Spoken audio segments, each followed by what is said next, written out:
Bonjour, alors aujourd'hui, je vais parler de la virgule. Donc, vous aurez besoin de votre boîte à outils pour pouvoir réaliser vos notes de cours, pour pouvoir les compléter. Donc, l'information se retrouve pour la virgule.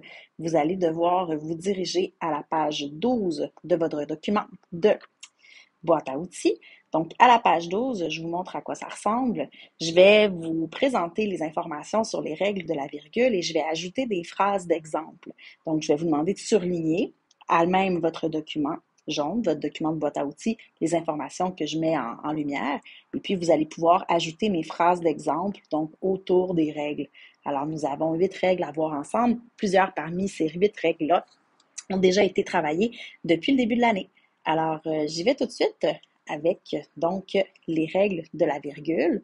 Nous allons débuter avec la première règle qui vise à séparer des phrases ou des groupes juxtaposés. Donc, si nous nous retrouvons à la page 12, donc nous allons ensemble relever les éléments qui sont présentés dans votre document. Alors, la première chose que nous allons relever, c'est que pour qu'on ait de la juxtaposition, je vais changer de couleur pour que ce soit un petit peu plus clair, pour que nous ayons de la juxtaposition, ça va nous prendre donc des éléments qui sont des éléments juxtaposés qui vont débuter par un même groupe syntaxique.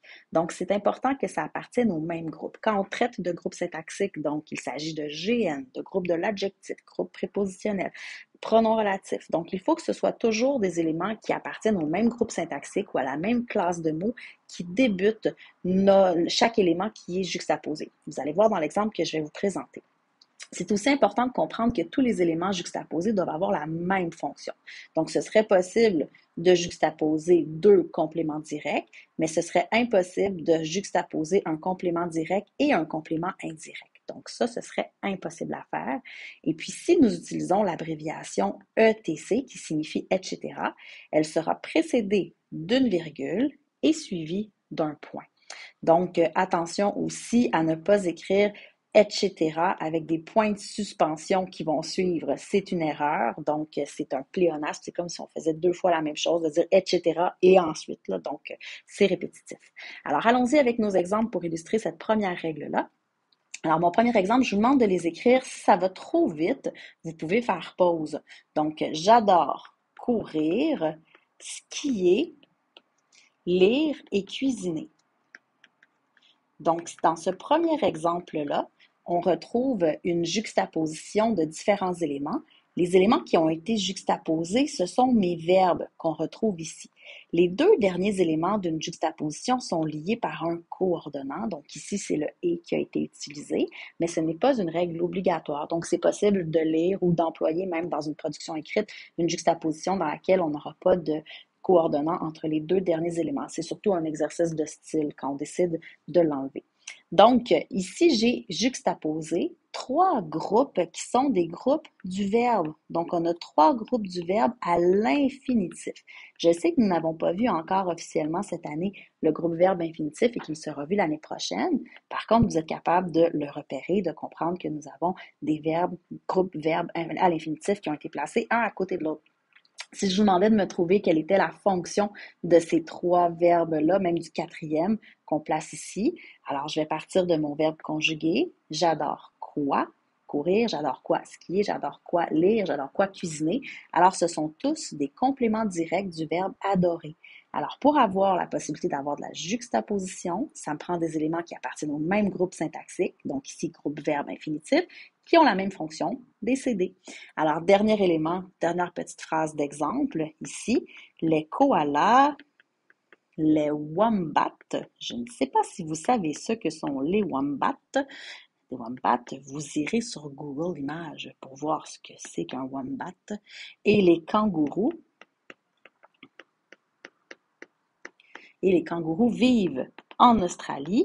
Donc, dans cet exemple-là, ici, nous avons donc des groupes qui ont été placés un à la suite de l'autre. Et puis, ces 3 groupes-là qui ont été juxtaposés, la dernière juxtaposition, c'est une coordination qui a été faite. Mais ici, j'ai une juxtaposition. La virgule, elle sert à isoler les 2 éléments qui sont juxtaposés. Ça débute par un déterminant suivi d'un nom. Ce sont donc 2 groupes du nom. et qu'est-ce qu'ils occupent comme fonction. Si je débute avec mon verbe, qui est-ce qui vit en Australie? Ce sont donc des sujets. Alors, nous avons des groupes du nom qui occupent la fonction de sujet dans la phrase que nous avons devant nous. Il est très important aussi, dernière chose à noter, de remarquer que je suis obligée d'avoir des déterminants qui sont dans la même classe de déterminants. Alors ici, j'ai 3 déterminants définis. Je ne pourrais pas décider de mettre un déterminant défini, un déterminant indéfini et un déterminant possessif. Donc, les koalas, un wombat et mes kangourous vivent en Australie. Donc, pour que ce soit cohérent, nous allons répéter le même type de déterminant. Alors, déterminant défini ou indéfini ou défini contracté, mais il faut toujours que ce soit la même chose. Allons-y avec la deuxième règle que vous avez. Alors, la deuxième règle, elle vise à séparer des phrases ou des groupes coordonnés grâce à un coordonnant. Alors, les coordonnants, c'est la suite de ce qu'on vient de voir d'ailleurs. Et depuis le début de notre analyse, depuis le début de ce qu'on a vu en classe de mots, nous avons toujours encerclé nos coordonnants. Donc, on se rappelle que la virgule, elle va se placer avant le coordonnant. Donc, quand on dit avant le coordonnant, là, ça veut dire qu'elle va se placer. Si j'ai un quart qui est mon coordonnant, la virgule va se placer à la gauche de notre coordonnant. Elle va précéder le coordonnant.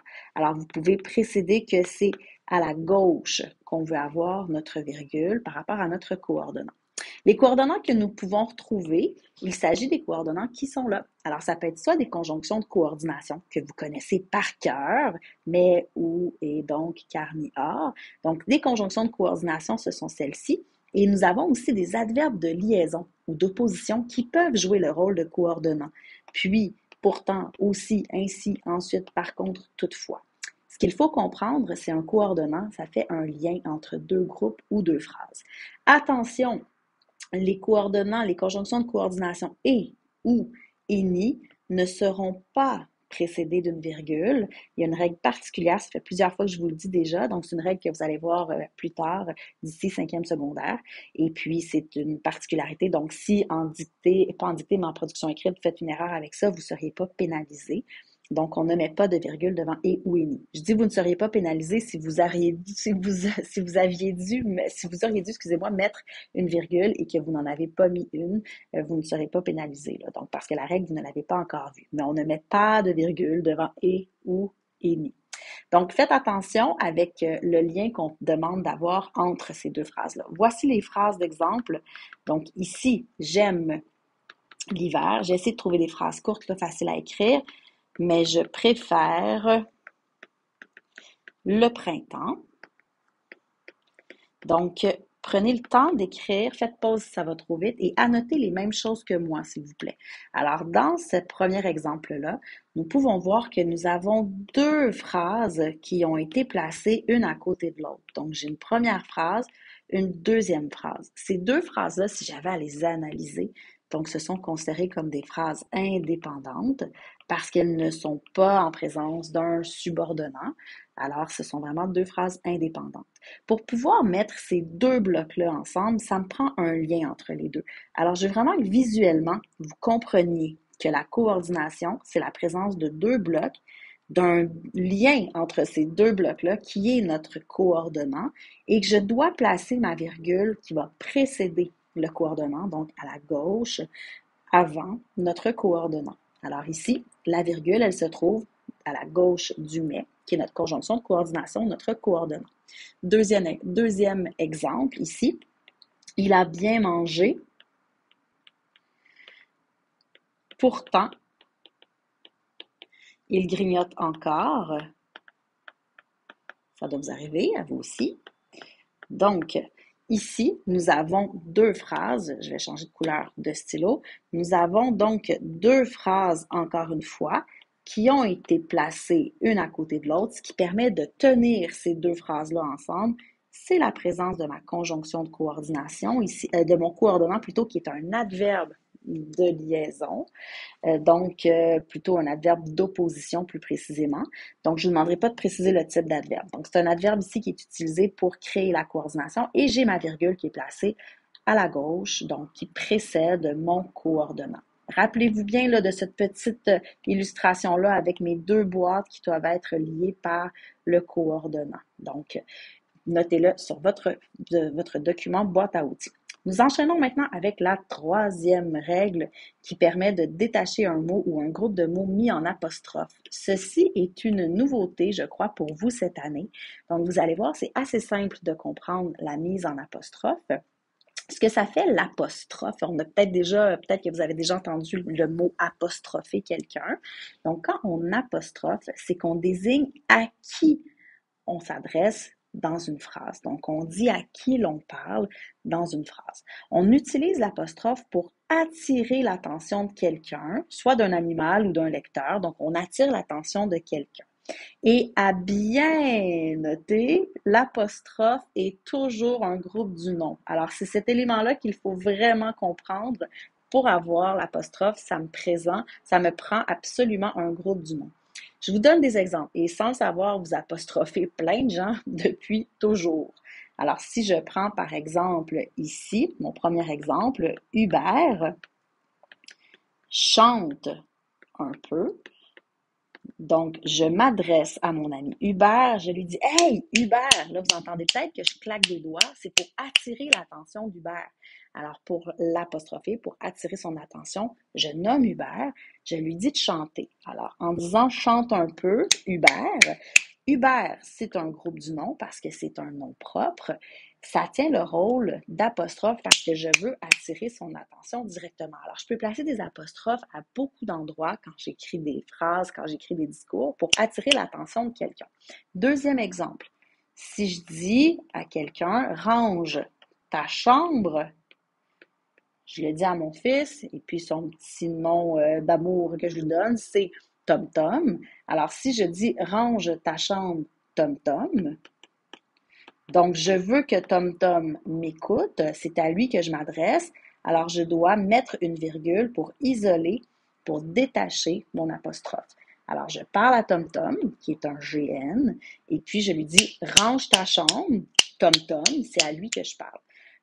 L'apostrophe, qu'elle soit placée au début, au milieu ou à la fin de la phrase, elle va être isolée du reste de la phrase par une virgule. Et ce sera toujours un groupe du nom.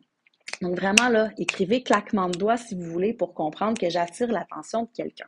Je vous donne un dernier exemple que peut-être votre enseignant ou enseignante de l'année passée vous avait présenté. Si je dis « Viens manger, grand-mère », alors si je dis « Viens manger, grand-mère » et que je ne mets pas de virgule, d'apostrophe, ma phrase est un peu étrange, donc elle n'a pas tout à fait le même sens. Si je mets ma virgule devant mon apostrophe, cette apostrophe-là, si c'est mon GN et que je veux attirer l'attention de ma grand-mère et lui dire « Hey, grand-maman, allez, viens manger », ça n'a pas le même sens que si je ne mets pas la virgule. Alors, vous pouvez vous rappeler de ce petit exemple-là, si vous voulez, pour vous souvenir de mettre la virgule à la gauche ou à la droite ou pour détacher complètement l'apostrophe. Alors, ça peut être placé au début de la phrase, au milieu de la phrase ou à la fin, mais c'est toujours détaché du reste de la phrase. Je continue avec la règle numéro 4 qui, elle aussi, est une nouveauté. Donc, vous avez déjà lu des essais à plusieurs reprises, vous en avez peut-être même rédigé l'an passé, mais il y a beaucoup d'élèves qui se mélangent entre l'apostrophe et l'incise, mais ce sont deux choses complètement différentes. Alors, l'incise, en passant, je veux juste préciser que les numéros de règles ne veulent rien dire. Nous avons décidé de les placer dans cet ordre-là, mais ça aurait pu être complètement autre chose. Alors là, la quatrième règle que nous voyons, c'est la règle de l'incise. Donc, la règle de l'incise, j'aimerais que vous ajoutiez juste à côté que lorsque j'ai une incise, excusez-moi, ça veut dire que je vais avoir un verbe conjugué qui va être utilisé dans mon incise. Remarquez, dans l'apostrophe, vous pouvez même l'ajouter, ça va toujours être un GN qui sera mon apostrophe et mon incise, ce ne sera pas un GN, ça va être un verbe conjugué. Alors, qu'est-ce que c'est qu'une incise? Ça indique qui parle dans un dialogue, donc dans un échange de paroles, ça peut même être dans un monologue, on va avoir peut-être la présence d'incises qui vont être là pour personnaliser, pour nous rendre le dialogue, les paroles encore plus réalistes.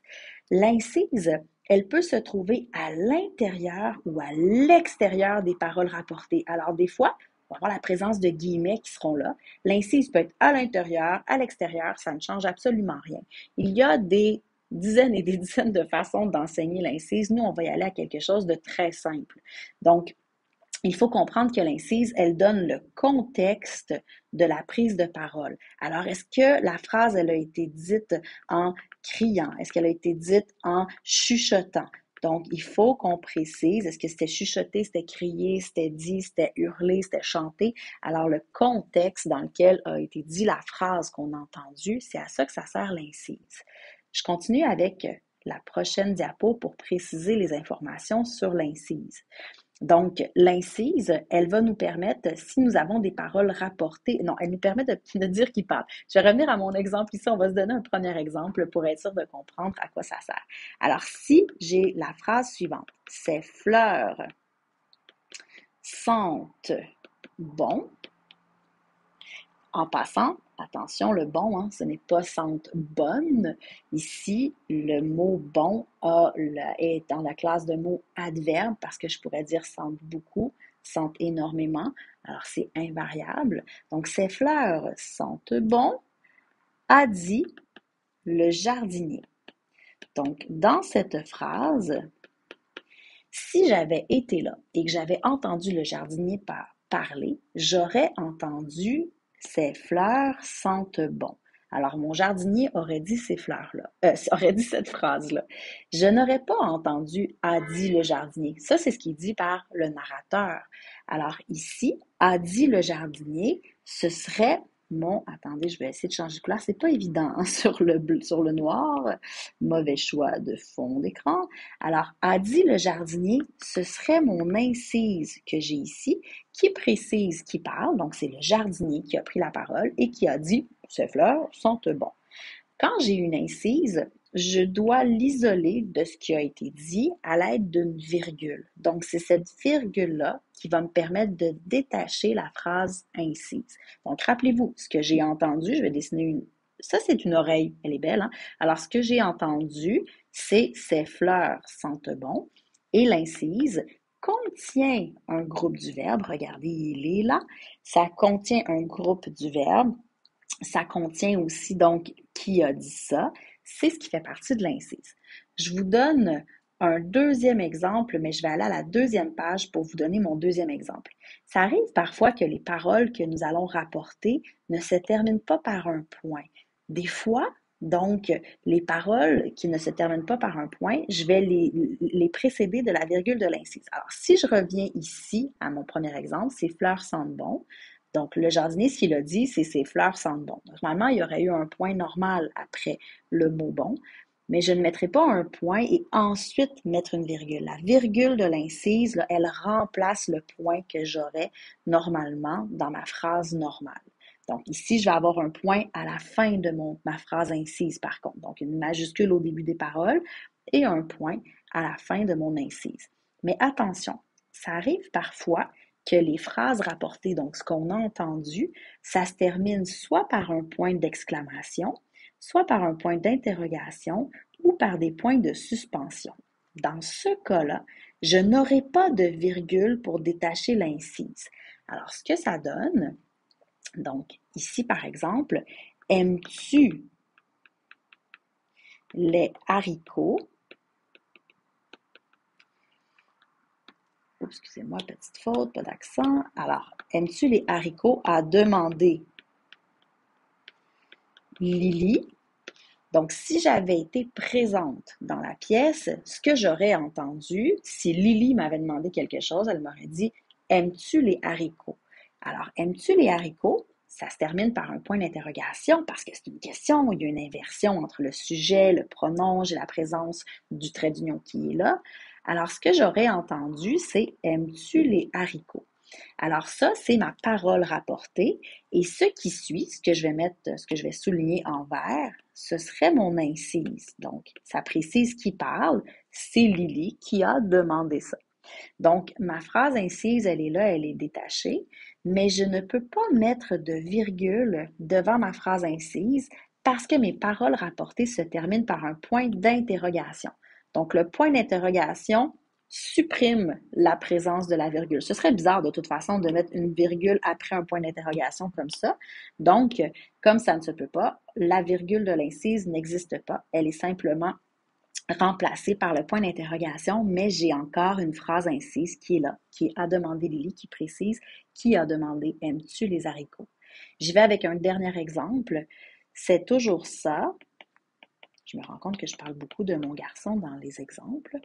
C'est toujours ça, a crié Thomas, et je n'en veux plus.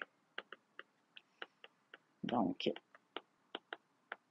si j'avais été dans la salle avec, ben, ça arrive là, que je suis dans la même pièce que mon garçon. Alors, si j'avais été dans la salle avec Thomas et que j'avais pas prêté l'oreille, que j'avais écouté ce qu'il avait dit, ce qu'il aurait dit, c'est toujours ça et je n'en veux plus. Donc, les paroles rapportées sont celles-ci.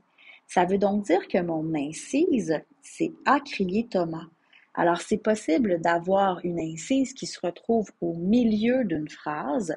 Je vais donc la détacher tout simplement à l'aide de deux virgules. Donc, je vais encadrer, détacher mon incise, ma phrase incise, qui contient un groupe du verbe, bien entendu, donc un verbe conjugué. Alors, je vais détacher mon incise grâce à mes virgules. Vous pourrez faire des exercices pour vous pratiquer avec l'incise et je pourrai aussi répondre à toutes vos questions. Ne vous en faites pas. Enchaînons maintenant avec la règle numéro 5, sur détacher un connecteur qui est placé au début d'une phrase. Donc, nous avons déjà vu cette règle-là à plusieurs reprises. Le connecteur, ça peut être soit un G-prep ou un groupe de l'adverbe. À ce moment-là, ma virgule, elle va se placer à la droite de mon connecteur. Donc, mon connecteur, si vous voulez l'écrire, juste pour que ce soit clair, la virgule va se placer, oups, je ne l'ai pas mise à la bonne place, je l'ai mis à la gauche. Le connecteur, donc, va être suivi de la virgule, contrairement au coordonnant qui avait la virgule à gauche. Un même mot peut être parfois connecteur, parfois coordonnant. Mais il faut comprendre qu'un connecteur, c'est toujours au début d'une phrase. Donc, au début d'une phrase. Je vais vous donner un premier exemple. Demain, tu iras mieux. Donc, ici, demain, il est placé. Ah non, c'est un exemple de CP, c'est pas ça que je voulais mettre. On va changer mon exemple par la suite, tu iras mieux. Je voulais pas donner l'exemple demain parce que c'est un CP en tête de phrase, donc c'est un mauvais exemple de ma part. Alors, par la suite, tu iras mieux. Alors, par la suite, ici, il est placé au début de ma phrase. Ce n'est pas un CP, c'est vraiment un connecteur qui va faire un lien avec une phrase qui avait été placée précédemment, qui se terminait probablement par un point ou par un point d'exclamation ou un point d'interrogation. Donc, je débute ma phrase par un connecteur, je mets ma virgule à la droite, donc après mon connecteur. Je vais donner un autre exemple maintenant. Il peinture et attendez, il peinture et par la suite, je vais reprendre le même exemple. Il peinture et par la suite, il déménagera. Ça peut sembler étrange de peinturer et ensuite déménager, mais ça arrive parfois. Alors, il peinture et par la suite, il déménagera. Donc, dans cet exemple-là, j'ai une première phrase. Donc, prenons un crayon d'une couleur différente. Il peinture. J'ai ensuite mon coordonnant qui me permet de faire le lien avec une deuxième phrase. Donc, j'ai une première phrase et une deuxième phrase. Tracez bien la distinction, les encadrés, les crochets pour montrer que le lien entre les deux phrases, il est fait par un coordonnant. Je ne mets pas de virgule parce que c'est un et le et n'a pas besoin d'avoir de virgule qui le précède. Mais au début de ma deuxième phrase, j'ai un connecteur. Alors, ce connecteur-là doit, lui, être suivi d'une virgule. Donc, cette virgule-là, elle sert à isoler, à détacher un connecteur qui est placé en tête de phrase. Ne me dites pas, mais il n'est pas au début de la phrase parce qu'il y a un autre bout en avant, mais il est au début de la P2. Alors, il faut faire la différence entre une phrase graphique et une phrase grammaticale. Donc ici, j'avais une P1, une P2, un lien entre les deux et au début de ma P2, j'avais une virgule. Si vous prenez le temps de faire vos crochets, vos liens entre les phrases, vous allez facilement voir la présence des connecteurs. Je termine avec le même exemple. Ici, je vais y aller avec il peinture, on va réécrire la même chose. il peinture, mais par la suite, il déménagera, donc même chose que tout à l'heure.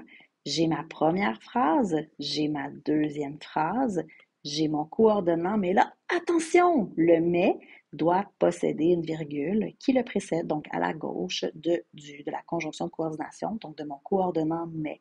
Et ici, j'ai ma virgule parce qu'elle détache un connecteur, elle se place donc à la droite de mon connecteur. Alors, il faut vraiment faire la distinction entre le connecteur et le coordonnant. Ce sont deux choses. Coordonnant, un lien entre deux phrases, connecteur au début d'une phrase. Alors, on va se pratiquer, bien entendu, avec ça aussi. J'enchaîne avec le numéro 6, le complément du nom détaché que nous connaissons, dont nous avons parlé à plusieurs reprises, dernièrement d'ailleurs. Donc, le complément du nom détaché, normalement, il va être collé au nom qu'il complète, mais les compléments parfois peuvent se déplacer un peu partout et on les appelle les compléments du nom détaché.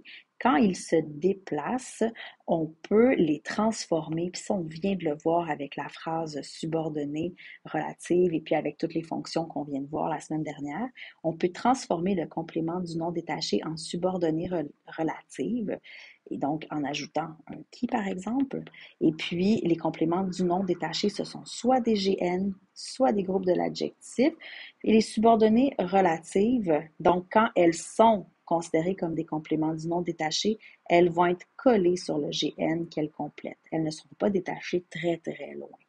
Vous n'aurez pas à choisir cette année si vous mettez ou non des virgules pour isoler la complément du nom, la subordonnée relative, parce que c'est la différence entre une subordonnée relative explicative et déterminative, et ce sera vu en secondaire 5. Par contre, moi, si je place des virgules pour détacher une subordonnée relative, il faut que vous sachiez que c'est parce que c'est un complément du nom détaché, il faut être capable de la reconnaître. Alors, je vous donne un premier exemple. Hystérique, sa tante entra dans le salon. Il y a beaucoup de gens, en voyant cette phrase-là, qui vont voir en tête de phrase un mot avec une virgule, qui vont tout de suite penser que c'est un CP. Attention, ici, c'est un groupe de l'adjectif, donc c'est impossible que ce soit un complément de phrase. Et ici, la personne dont je parle, la personne qui est hystérique, ça ne complète pas toute la phrase, ça donne seulement une information sur l'attente. Alors, je peux essayer de jouer le jeu et de transformer hystérique en subordonnée relative. Dans ce cas-là, il faut que je le place tout de suite collé sur le GN que ça complète. Alors, je pourrais dire sa tante, qui est hystérique, entra dans le salon. Alors, c'est bel et bien un complément du nom détaché. C'est pour cette raison-là qu'on a la virgule. J'aurais pu le mettre à la fin de la phrase et dire sa tante entra dans le salon hystérique. Ça fonctionne. Donc, quand c'est placé à la fin de la phrase, ça va prendre une virgule. Je vous donne un autre exemple. La grenouille nage rapidement. J'écris très rapidement, là. Rapidement, c'est un peu, je répète les mêmes mots, mais je suis désolée si vous lisez mal ce que j'écris. La grenouille nage rapidement, apeurée. Alors ici, le mot apeuré vient donner une information supplémentaire sur ma grenouille. Ça complète le nom grenouille. Alors je dois détacher ce complément du nom détaché là du reste de la virgule du reste de la phrase grâce à une virgule. Alors je pourrais dire la grenouille qui est apeurée nage rapidement et je peux pas dire que c'est un CP parce que c'est un groupe de l'adjectif, parce que ce n'est pas dédoublable. Donc, ce sont tous les trucs que je vous avais donnés précédemment pour distinguer le complément du nom détaché du CP. D'ailleurs, allons-y avec notre complément de phrase, notre CP, qui peut être déplacé au début ou au milieu d'une phrase. Donc, vous avez dans votre document à la page 13 les informations sur la place qu'a le GCP dans une phrase, le groupe complément de phrase. Alors, quand il est dans la phrase de base, il est placé à la fin de la phrase heureux, confortable, il n'a besoin de rien, on le laisse là, pas de virgule. Quand il est déplacé au début de la phrase, on doit l'isoler, le détacher grâce à une virgule.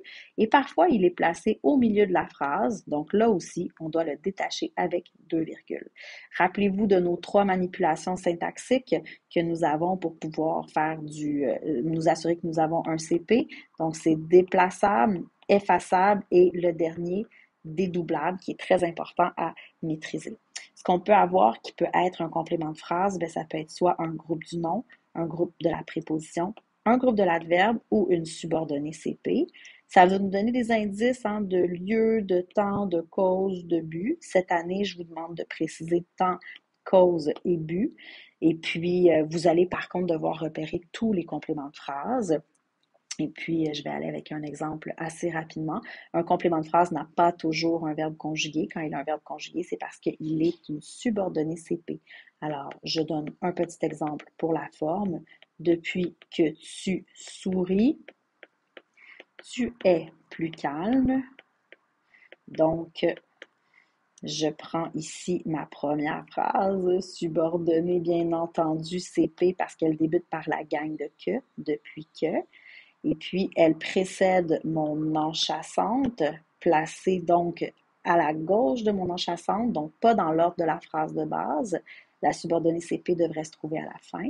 Elle est déplaçable, effaçable, dédoublable. Donc, la virgule, elle est là pour ça, pour isoler un CP au début de la phrase. Allons avec la dernière règle qui est la plus simple et la plus rapide d'entre toutes, qui est une nouveauté aussi cette année, mais elle sert à séparer des mots qui se répètent dans une même phrase. Alors, ça ne peut pas être plus simple que ça.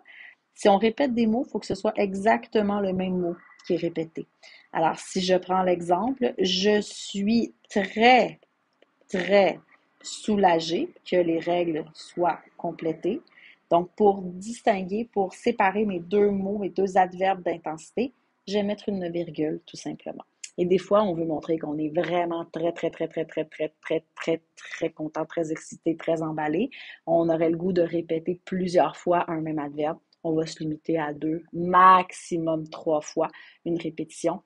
Sinon, on essaie de transmettre notre émotion d'une autre façon avec d'autres signes de ponctuation ou d'autres adverbes d'intensité, des modificateurs de d'autres adverbes où on change nos propos pour faire passer notre émotion, mais on ne répétera pas sans cesse. Je suis très soulagée que ce soit terminé. Alors, merci pour votre écoute et maintenant, place aux exercices. Bonne journée!